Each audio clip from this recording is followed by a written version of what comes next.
this idea about and it's the same in the US, a little bit in the UK, where it's this like the rights obsession with wokism. Yeah. And Rishi Sunak is victim to that as well. Like he's not interested in a culture war. And I'm like, well, you're only not interested in it because you're appeasing your audience, Rishi. It's ridiculous. Yeah, I think it's so. There's a saying, right, with the left and the right. They say like the left policies that the left come out with are rooted in truth. It's like we want to help this subset of people over Yep. here, and we want to help these guys and the poor and the elderly and the frail.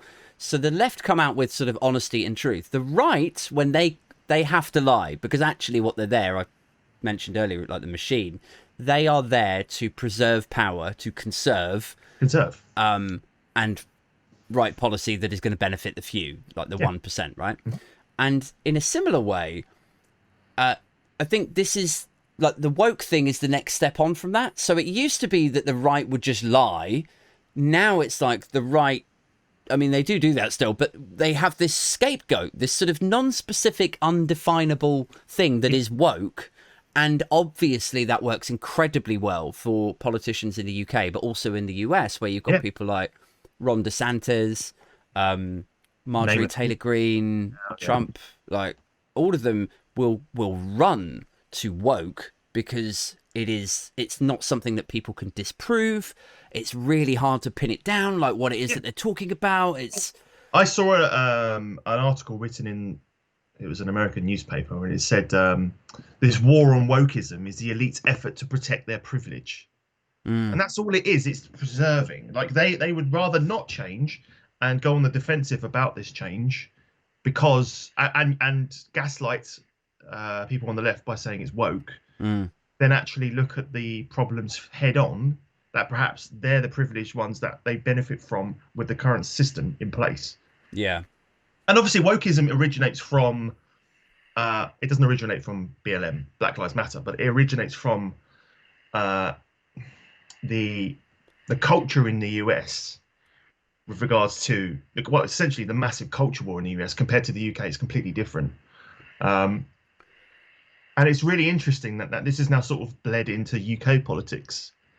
yeah. It's sort of Americana, imported Americana, isn't it? Totally.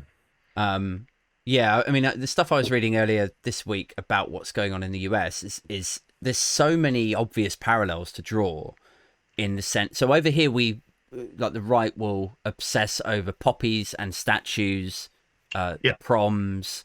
Um, that's their Distraction. woke, yeah, or like maybe like work from home to some extent. Like that's in the orbit of the Yeah. same culture war stuff.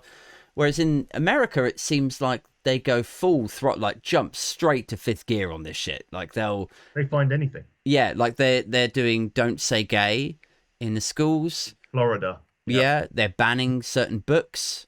Mhm. Um, they I mean, like, look at a good example would be drag story time or whatever it's called in different areas. So you see these big protests by members of the right mm, saying that we're sexualizing children and that it's woke to try and force yeah, these ideas onto children. And the only reason they categorize it as woke is because their confirmation bias and their privilege as probably likely white cis human beings, they are not interested in accepting these people into the and then sacrificing their privilege mm, essentially.